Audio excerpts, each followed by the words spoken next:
Bonjour à tous, bonjour à toutes, vous êtes sur la chaîne Cap 7e Art, c'est Xavier et aujourd'hui on va parler des flops de l'année parce que oui, il y en a eu des flops et il y en a eu beaucoup. Alors je vous ai dit que c'était une année de grands crus parce qu'on avait eu beaucoup de belles propositions, mais à l'inverse, on a eu beaucoup d'horreurs également.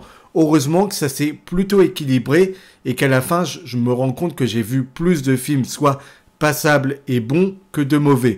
Donc tout va bien. Mais des films mauvais, il y en a eu. Et il y en a eu à foison, notamment chez Sony et chez les films de super-héros. Là, ça a été une quantité de vomi qui vous ont été proposés. Mais on va y revenir, on fera le top 10 dans quelques temps. Je pourrais vous parler par exemple des quelques propositions en films français qui nous ont été proposés par Netflix et on va faire français et un petit peu plus. Mais on a eu Sous la Seine, le film qui a surfé au moment des Jeux Olympiques sur le tourisme, etc. pour attirer les gens. C'est vrai que c'était un bon coup de com' de le proposer à ce moment-ci, de montrer qu'un requin pouvait être sous la Seine avec Bérénice Bejo. Reste que c'est une horreur absolue et que c'est une honte de produire des films pareils. On a eu Le Salaire de la Peur, par exemple, un autre film que je ne comprends pas et qui est vraiment un désastre. On a eu La Jeune Fille et le Dragon, un film avec Millie Brown, l'actrice de Stranger Things. Et puis on a eu, je pense, la pire daubasse que Netflix pouvait proposer en cette fin d'année, un film dont on ne comprend pas l'intérêt, ni l'histoire, ni comment ça a pu être validé. Ça s'appelle Loup-garou avec Franck Dubosc, avec Jean Reno. Qu'est-ce que c'est que cette merde? Mais alors là, on est à un niveau au centuple, quoi. Vous voyez, ça, c'est le pire de ce qu'on peut nous proposer en termes de cinéma. Et c'est dommage parce que Franck Dubosc, en tant que réalisateur, il propose des choses et il est client de bonnes intentions. Il nous a fait Tout le monde debout, il a fait Rumba la vie, il sort un film que je vais voir cet après-midi qui s'appelle Un ours dans le Jura. Il a envie de propositions de cinéma et de mise en scène. Mais quand il joue, les projets où il va, c'est toujours des bouses sans nom. Et je ne comprends pas. Sur d'autres plateformes, on a eu le film de Noël qui s'appelle Red One, un film avec Dwayne Johnson et J.K. Simmons, ça me fait mal de le dire. Et puis on a eu notre cher Guy Ritchie qui a aussi fait une catastrophe qui s'appelle Le Ministère de la Sale Guerre avec Henry Cavill, un film bien bourrin, bien sale gueule et qui n'apporte absolument rien. Alors Guy Ritchie, c'est tout ou rien. Et des fois, ça fait chier. C'est souvent beaucoup plus plaisant que ce n'est un désastre, mais des fois, il est capable de nous faire des choses affreuses. Et donc, il y a beaucoup de films français qui ne m'ont pas du tout intéressé. Je vais vous parler du style Cocorico. C'est tout pile ce que je déteste. Et j'aurais pu le mettre en top 1 directement des films que je déteste. Je vais vous mettre une petite succession d'affiches là, de films français que je ne valide pas et qui pour moi font partie de ce qu'on ne devrait plus avoir en termes de cinéma dans les années à venir, mais le cinéma populaire marche, mais pour moi, si vous voulez, c'est même pas du cinéma populaire, c'est du cinéma qui ne propose rien et qui se fout de la gueule des spectateurs, parce que les spectateurs sont habitués à voir un certain cinéma où on leur propose pas grand chose, mais c'est juste de la blague, etc. Et au lieu de changer ça et dire, bah, cette fois-ci, on va se retrousser les manches, on va leur donner une ambiance, une atmosphère, etc. On dit, ah non, non, surtout pas, on est habitué à leur proposer ça comme ça, on va pas se mouiller. Et ça, je trouve ça vraiment regrettable pour vous, parce que vous passez à côté de peut-être une ambiance, un petit truc en plus qui aurait fait que, ben voilà, on vous aurait offert un vrai spectacle. Et pour moi, c'est absolument pas faire du cinéma que de le faire de la manière dont ils font. Le cinéma, c'est avant tout un art visuel, avant de passer par la parole. Donc après, il y a les dialogues. D'ailleurs, les réalisateurs, quand le cinéma a commencé à devenir sonore, les gens ont dit oui, mais en fait tout va passer par là maintenant, ce sera plus dans le regard, on va pas demander une recherche pour les spectateurs. Maintenant les spectateurs deviendront feignants. Oui, c'est vrai, on doit le reconnaître. Et il y a beaucoup de films qui expliquent tout ce qu'on doit voir à l'image. Et ça, c'est les mauvais films. Mais c'est vrai que moi, quand j'écris un film, quand j'écris un court-métrage, je fais le moins de dialogue possible. J'essaie d'épurer le plus possible.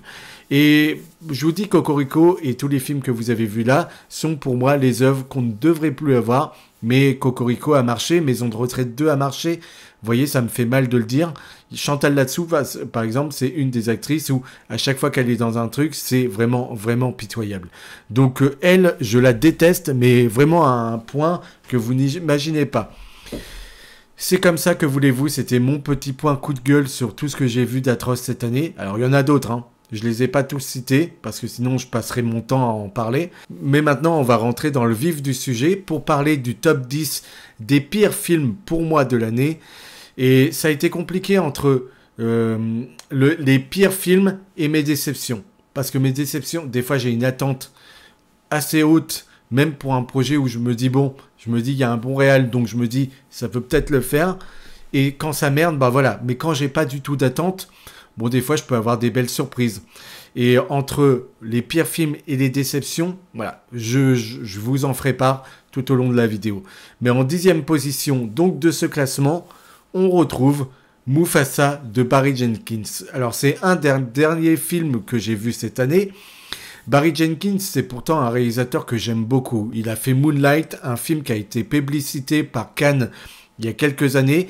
Il a fait un autre film que moi j'aime beaucoup, qui est If Bill Sweet Could Be Talk, si Bill Sweet pouvait parler. Je trouve qu'il y a énormément de poésie dans ce film et je le trouve remarquable. Et alors Mufasa, j'avais déjà détesté Le Roi Lion. La seule chose qui m'avait qui m'avait rendu nostalgique avec la version live action du Roi Lion, c'était la voix de Jean Reno. Parce que maintenant, je me rends compte qu'on avait eu Jean Reno petit. Et c'était un tel plaisir de le entendre que j'étais forcément happé. Mais pour le reste, je trouvais ça horrible de vouloir des lions les plus naturels possibles qui, du coup, n'avaient aucune animation pour aller avec les gags, etc. Par exemple, Timon et Pumba, Pumba, il est affreux. Évidemment, un vrai phacochère, ça fait peur. Bon, bah, quel intérêt? Et ils avaient aucune expression, et c'est toujours plus pauvre que les films, que les dessins animés de base. Donc, quel est l'intérêt? Il n'y en a pas pour moi. Donc, Mufasa, je me disais que fou ce réalisateur que j'adore sur ce projet. Eh bien, écoutez, je ne sais toujours pas ce qu'il est allé faire là-dessus. Je sais pas. Au début, pourtant, ça part bien parce qu'on a une ambiance vraiment africaine, etc. On retrouve ce qu'on aime aussi du dessin animé, mais il arrive à y amener une atmosphère, quelque chose, et ça part très vite, ça s'éclipse très vite pour quelque chose de totalement affreux. Et en plus, c'est la même histoire que Le Roi Lion à ça près, vous voyez, il n'y a pas grand-chose qui change, mais c'est vraiment horrible ce qu'ils en font. Et ce que je voulais vous dire, c'est que ce réalisateur-là, on aurait pu mettre n'importe qui derrière, ça aurait été la même chose. Et pourtant, ça me fait chier de le dire, tant j'aime cet homme. Je trouve que c'est un bon réalisateur, mais là, il sert à rien. Il sert à rien, il est là pour remplir le cahier des charges de Disney, et le cahier des charges de Disney, il est affreux. C'est vraiment tout ce que je ne veux pas voir au cinéma. Et il y a des amis à moi, ils m'ont dit, oui, mais au moins le film est beau. Mais pardon, excusez-moi, mais même ça, j'arrive pas à le reconnaître. Alors, tout est faux. Évidemment, tout est en CGI, c'est des VFX, c'est des effets spéciaux. Oui, mais du coup, j'ai rien qui me raccroche à quelque chose de réel. J'ai rien qui me raccroche à une réalité, etc. Et moi, je ne peux pas adhérer à des films comme ça. Moi, j'ai besoin souvent de me raccrocher à quelque chose qui est réel, etc. Un vrai décor. Parce que oui, bon bah ok, si t'as 300 millions de dollars à mettre dans des décors, évidemment, ils seront beaux. Mais quel est l'intérêt? Où est-ce qu'on trouvera une plus-value à regarder ces images, justement? Eh ben, j'en trouve pas. Et cette fois-ci, la seule correction qu'ils ont fait que je trouve intéressant, c'est qu'ils ont... les visages des lions sont plus animés qu'ils ne sont réels. Donc, on a ajouté de l'animation à tout cela, ce qui est mieux. Mais alors, pardon, mais ils ont rien à raconter avec cette pauvre histoire. Cette petite gamine, la fille de Simba dans ce film, n'a rien à offrir, malheureusement. C'est une détresse absolue. Simba est absent pratiquement de tout son film. Et Timon et Pumba, c'est toujours la blague, mais qui sert à rien, et voilà. Mais j'ai passé un très mauvais moment, je me suis ennuyé dès le début, et quand je les entendais chantonner, c'était fini. Donc vraiment, c'est un truc atroce, c'est immonde du début à la fin, et je ne vous le conseille pas. Ils s'attendaient à un gros succès, parce que même dans les cinémas que je connais, ils avaient fait venir beaucoup de monde pour être aux caisses, etc., pour gérer le flux de personnes. Et en fait, il n'y avait aucun spectateur. Alors que pour le Roi Lion, ça avait fait un carton et dépassé le milliard de dollars. Ici, ça va faire un score assez minable, on doit le dire. Ça ne prend pas cette année. Donc écoutez, est-ce qu'ils ont retenu la leçon? Je pense pas, mais je suis assez content de pouvoir le dire. Le film flop. Mais voilà, c'était la 10e place de ce classement. Amplement mérité. À la 9e place de ce classement, Guillermo del Toro s'y est essayé. Guillermo del Toro avait réussi, avait ramené de l'âme à ce personnage et personne ne fera mieux que lui. Je vous parle du nouveau Hellboy. Hellboy, qu'est-ce qu'il foutait là? On a eu les 2 Hellboy proposés par Guillermo del Toro. On a eu une autre adaptation il y a 2 ou 3 ans avec celui qui jouait le Marshall pour Stranger Things qui s'y était apprêté, qui était le nouveau Hellboy. Et en fait, ça n'avait pas du tout pris. C'était une horreur absolue. Et là, maintenant, nouveau casting avec un acteur qui n'a pas la gueule de Ron Perlman pour incarner ce Hellboy. On savait que ça allait planter, on voyait la direction que ça prenait, ça allait être très mauvais, et ça l'est. Ça l'est. Il n'y a rien qui prend, il n'y a rien qui marche. C'est un film de série B, et encore, même les films de série B peuvent des fois être plus intéressants que cette bouse qui nous a été proposée. Vraiment, arrêtez avec Hellboy. On en a terminé, ou alors faites revenir Guillermo del Toro dans quelques années, mais sinon, n'y touchez plus. N'y touchez plus. Les Légions maudits, on l'aime, mais alors cette merde absolue, pardon, mais ça c'était vraiment tout ce qu'il ne faut pas faire en termes de cinéma. Donc maintenant, on va passer à la place numéro 8. À la 8e place de ce classement, on retrouve le film Alien Romulus, et je vais regarder rapidement qui a réalisé Alien Romulus, parce que j'en ai plus aucun souvenir. Je crois que c'est un Espagnol. Alors, Alien Romulus, il est réalisé par Fede Alvarez. Fede Alvarez qui a fait des films qui avaient plutôt de la gueule jusque-là. C'était des films où il y avait une identité. Don't Breathe, par exemple, avait quelque chose à raconter et à proposer. Tout n'était pas bon, mais il y avait quelque chose. La saga Alien, je ne l'aime pas. J'ai jamais aimé Alien. Je peux défendre Prometheus, etc., vu que je n'aime pas Alien de base, mais j'aime pas la saga depuis son commencement. Je trouve que le personnage de Sigourney Weaver, c'est tout ce qui a sauvé, pour le reste, non. Et là, qu'est-ce qu'ils en ont fait? C'est des amis qui m'ont demandé d'y aller avec eux, donc je suis allé voir le film. On m'avait dit, la photographie sera époustouflante, et le film a peut-être de l'intérêt, je voyais beaucoup s'emballer dessus. J'ai dit, pourquoi pas, peut-être que je vais dire, j'ai adoré regarder un film Alien. J'ai détesté. J'ai trouvé ça con comme pas possible. Le début du film nous promet quelque chose qui est assez intéressant.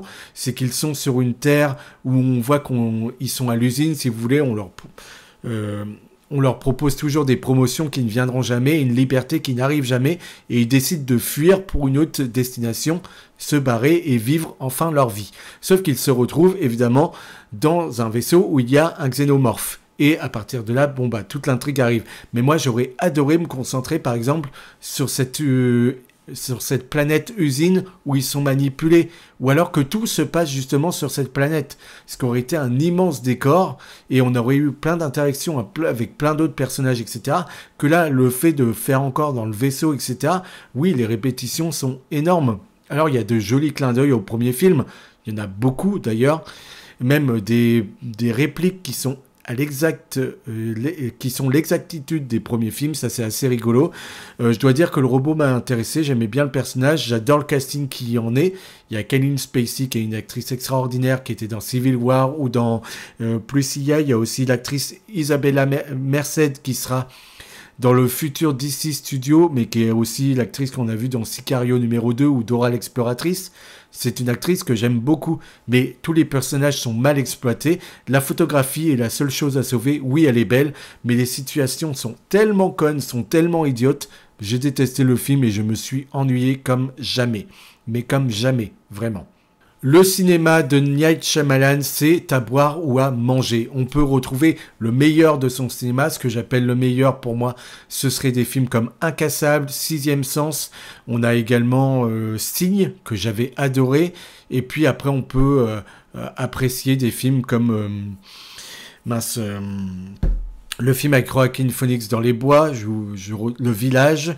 On peut apprécier des films aussi comme Split ou encore Glass. Mais ce film aussi, qu'est-ce que ça donne? qu'est-ce que ça donne que ce film-ci, alors qu'il y avait un synopsis hyper intéressant. Quand j'ai vu le truc, j'ai dit je vais me régaler et j'ai l'impression de retrouver le Shyamalan de ses débuts. Et ben malheureusement, tout est stupide dans ce film. Mais toutes les actions, tout ce qui arrive parce que c'est magique et que le scénario le veut, mais il n'y a rien qui prend, c'est idiot, ça nous prend pour un idiot. C'est ça le pire, c'est que encore que son scénario soit idiot, mais en plus qu'il essaye de nous faire gober tout à chaque fois, pour moi ça marche pas. Et pourtant on retrouvait un acteur que j'aime beaucoup, qui ici prend plaisir à l'incarner, et on aurait pu avoir des choses succulentes avec ce personnage, et il n'y a rien. Il n'y a rien, c'est prétexte à, et donc pour moi, c'est une grosse déception et j'avais aussi envie de l'attaquer en le mettant dans les flops parce qu'un film pareil, c'est pas possible. C'est pas possible d'écrire aussi mal un scénario. Vraiment pas. En 6e position, 2 films s'y retrouvent. J'ai choisi de mettre le film Bob Marley en 6e position et de l'opposer à Speak No Evil. Alors on va parler tout de suite de Speak No Evil qui est un remake hollywoodien américain. Speak No Evil, de base, c'est un film danois hyper intéressant, hyper bien construit, hyper bien réalisé, où la tension arrive peu à peu et tout ne vous est pas dévoilé comme dans la bande-annonce. Je vous conseille de voir la version danoise qui est extraordinaire. Et il n'y a rien à sauver de cette version américaine avec James McAvoy. J'ai l'impression qu'ils ont été le chercher puisqu'il avait fait Split où il était terrorisant par Night Shyamalan notamment. Et j'ai l'impression qu'ils l'ont été le chercher parce que justement, il avait su jouer ce genre de rôle. Ils n'ont pas été chercher quelqu'un d'autre pour essayer de l'amener dans une zone nouvelle, de sortir de sa zone de confort. Non, non, pas du tout. Il sait jouer ça, bah on va le faire rejouer que les mêmes choses. C'est insupportable. Donc déjà, de base, je suis pas hyper fan qu'on amène James McAvoy là-dessus. Mais en plus, quand on ne comprend rien du projet de base et qu'on le saccage, là, je ne supporte pas. Et c'est vraiment un mauvais film. C'est en plus dans la bande-annonce du film vous spoil tout ce que vous devez découvrir normalement. Donc si ce n'est pas encore fait, ne découvrez jamais la bande-annonce de Speak No Evil, ça vous gâcherait tout votre plaisir tout simplement. Donc ne faites pas ça et regardez la version danoise qui n'est pas si vieille, elle a même pas 10 ans. Donc vous voyez, allez vous régaler avec un vrai film qui a pensé son film et pas qui a voulu se faire de l'argent sur quelque chose qui avait plutôt bien marché à l'époque. Voilà. C'est tout ce que j'avais à en dire. Et pour Bob Marley, j'avais oublié qu'il y avait 2 films à cette place-là, donc je regardais mes notes. Pour Bob Marley, il n'y a rien sur ce projet. Ce projet Bob Marley, on sait que ce sont les fils qui ont produit le film, etc. Mais le problème d'avoir de la famille à la production, c'est qu'on n'ose pas entacher le personnage. Bob Marley, on aurait pu montrer tout ce qu'il a fait de bien, le message pacifique qu'il avait, le fait qu'on ait essayé de le tuer plusieurs fois, et on aurait pu également nous montrer ses vices, tout ce qu'on ne connaît pas réellement de lui si on n'a pas été se documenter réellement. Et en fait, vu que c'est la famille derrière, on n'entache pas l'image du personnage. Et c'est là que ça me pose problème, c'est que à part le fait d'avoir un joli film musical où on retrouve ses musiques, pour le reste, je suis pas pris par le film, si vous voulez. Il n'y a rien qui me fait rester. Donc oui, si j'écoute son album, je vais avoir le même ressenti, si vous voulez. Ça convaincra certes ceux qui l'aiment, mais ça fera pas plus. Et il n'y a rien à proposer dans ce film. Malheureusement, il y a Lashana Lynch qui joue la femme de Bob Marley dans ce film, qui est très bien. Hein. Moi, j'adore Lashana Lynch. Mais il n'y a rien. Donc c'est un projet qui est tellement creux. C'est le genre de biopic que je déteste. Donc voilà, je voulais l'attaquer et je voulais vraiment vous dire que c'était vraiment pas bon. On aurait pu faire quelque chose, hein, mais là, il nous propose rien. On arrive sur le podium, et sur le podium, en 5e position, nous avons le film Argylle de Matthew Vaughn. Matthew Vaughn, c'est un réalisateur qui est capable de vous faire des films comme Kingsman, qui est capable de vous faire X-Men le commencement, ou First Class si vous préférez, qui est capable de vous faire Kick-Ass, et qui est capable aussi de vous faire des films qui sont des vraies redites. Et Argylle est une vraie redite de tout ce qu'il a déjà fait. Alors oui, il se lâche en termes de mise en scène, oui, il est encore plus bête que d'habitude. Oui, il y a des moments où avec les balles, la fumée va faire des cœurs ou des trucs comme ça. Vous voyez, c'est cheap, mais c'est son univers à lui. Il a toujours eu ça. Il nous proposait déjà ça avec Kingsman. Mais là, c'est poussif et disons que le scénario n'aide pas à nous faire rentrer dedans. Et le début est très, très, très, très long. Et la promesse qu'on en a de voir Henry Cavill ou encore Dua Lipa à l'écran, elle est réduite à néant, puisqu'ils ne sont pas présents de tout le film. Et donc, c'est un vrai, vrai manque. Et puis, il y a Sam Rockwell, qui est un acteur que j'idolâtre. Vraiment, je trouve qu'il est sous-exploité à Hollywood. Sam Rockwell est là-dedans. Alors, j'aime beaucoup ce qu'il fait, comment il joue. Mais le pauvre, il est dans un des plus mauvais film de Matthew Vaughn. Disons que sans que ce soit un mauvais film, déjà c'est une très grosse déception.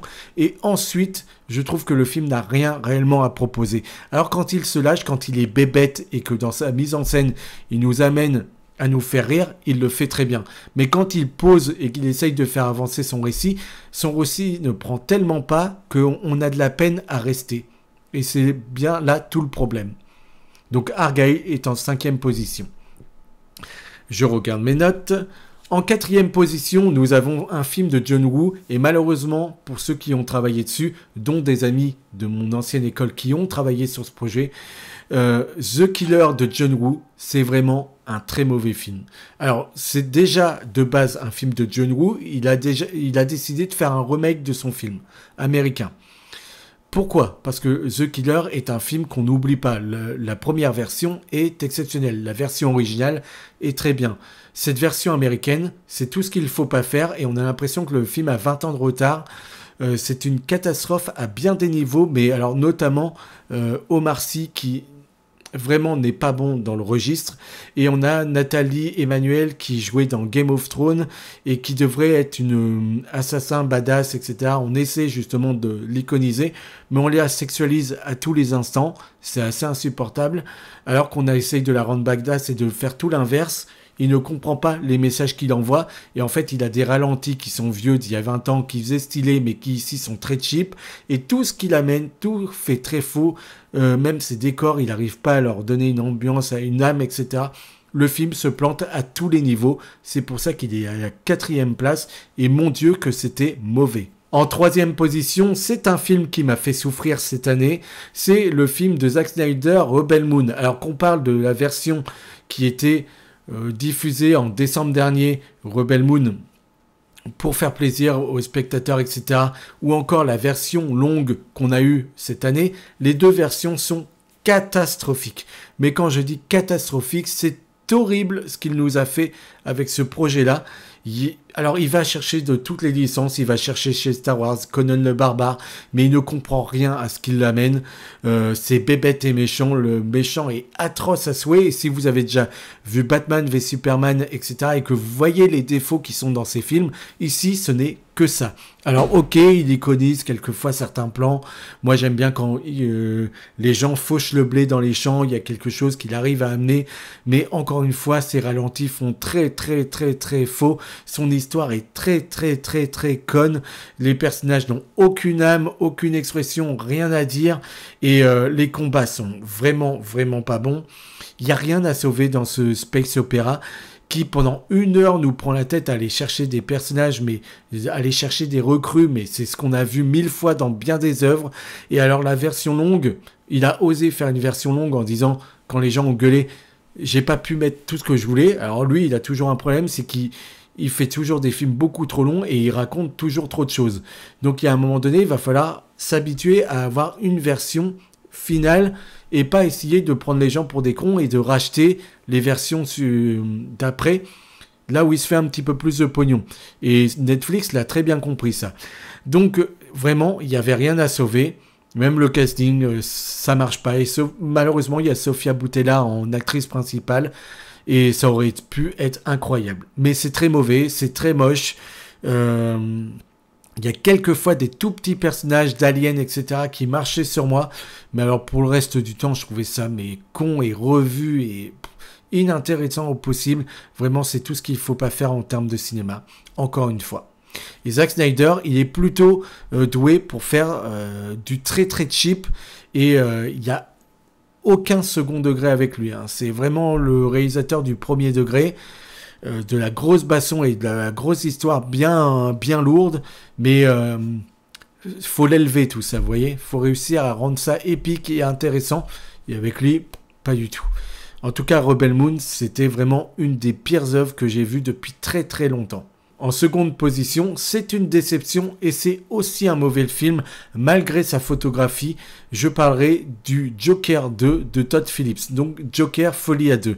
Joker Folie à 2 amène des promesses dans sa bande-annonce et amène des promesses avec cette suite qu'il ne tient pas. C'est une volonté, ça aurait pu être intéressant, ça ne l'est pas.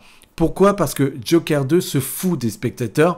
Joker 2 vous fait comprendre que si vous aviez aimé le Joker dans le premier film, et justement le fait qu'il embrasse toute une ville, etc., cette vision-là, c'est que vous étiez aussi fou que lui.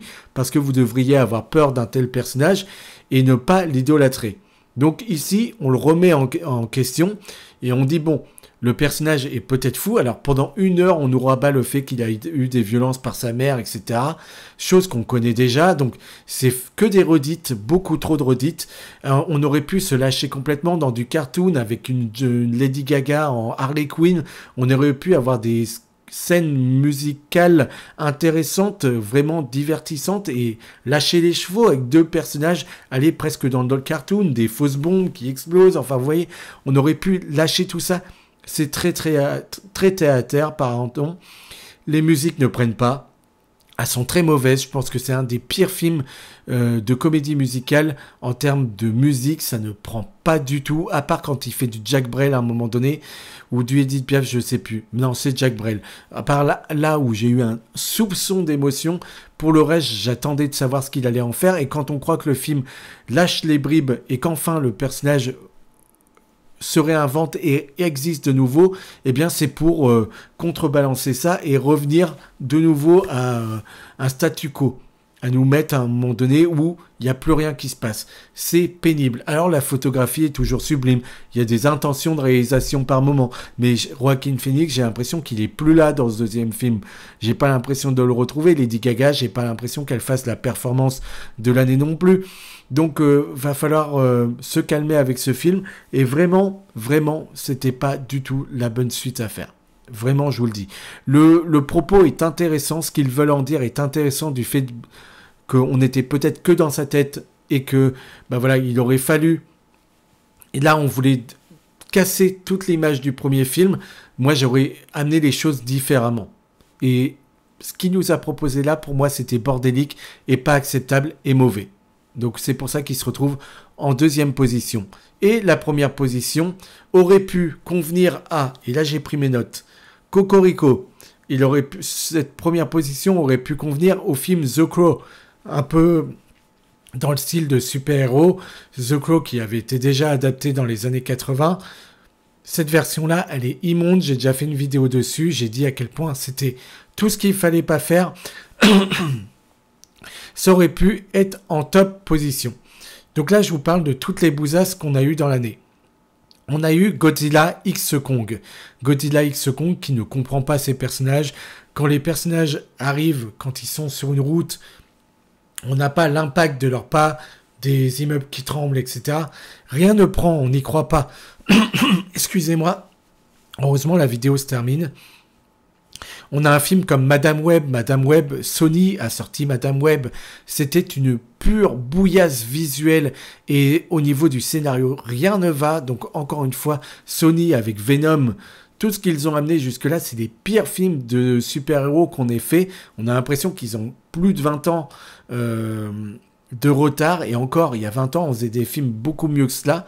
On a Craven, encore une fois, le dernier film sorti par Sony, et qui ne prend pas, et qui est une bouillie et une bouillasse absolue, mais dont les spectateurs n'en ont pas voulu. Donc j'ai envie de dire qu'il y a quelque chose à sauver tout de même. C'est peut-être le dernier film d'ailleurs de Sony dans l'univers du Spider-Man.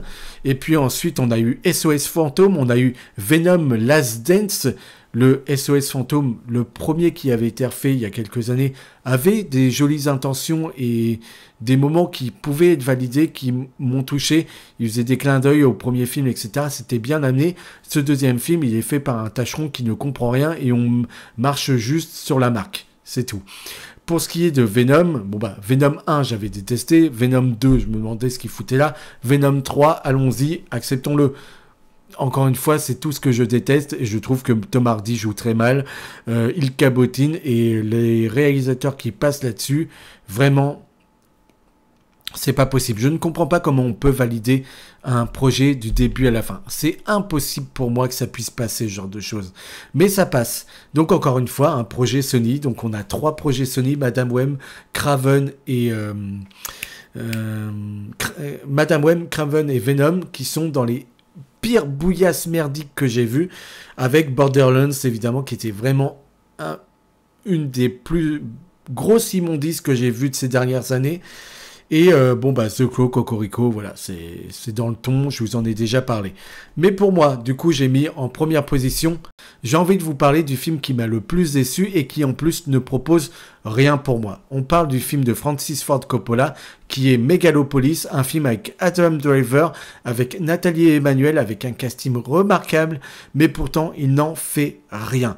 Il y a aussi Aubrey Plaza qui est dans ce film, qui est un acteur que j'idolâtre et pourtant là-dedans, malheureusement, ça marche pas. Le Francis Ford Coppola, c'est Dracula, c'est Apocalypso, c'est Le Parrain, c'est Conversations secrètes, c'est Outsiders, Rusty James. C'est tout ça le cinéma de Francis Ford Coppola. Il a marqué les esprits. Mais ici, il s'entête depuis 30 ans à vouloir faire un film et il a 30 ans de retard en termes de mise en scène. Il est gravuleux, il est peu sympathique, il n'y a aucun personnage auquel je me suis attaché, les personnages ne font que crier, les personnages sont antipathiques à souhait, ce qu'il amène à l'image, il essaie de faire plein de choses en mise en scène, de créer plein de nouvelles choses dans le style conte, donc des fois il y a des formes qui apparaissent, etc., mais ça prend pas, ça fait vieillot, ça fait très très désarticulé. Et c'est vraiment le truc où le temps m'a paru très très très très très long et pourtant ce film en parle du temps. Le temps est une obsession de Francis Ford Coppola et nous faire perdre du temps avec ce film, oui il l'a fait. Alors il a été au bout de son obsession, il voulait faire ce film, il y a mis son propre budget, 120 millions de dollars de sa poche pour pouvoir faire ce film. Malheureusement, le film a bidé, mais c'est un des plus gros bids de l'année. Je vous parle quand même de... Je crois que le film a fait 20 ou 30 millions et il en a compté presque 200. Donc c'est un naufrage absolu. Et pour le coup, je ne peux que comprendre. Je ne peux que comprendre pourquoi les gens ne sont pas allés voir ce film.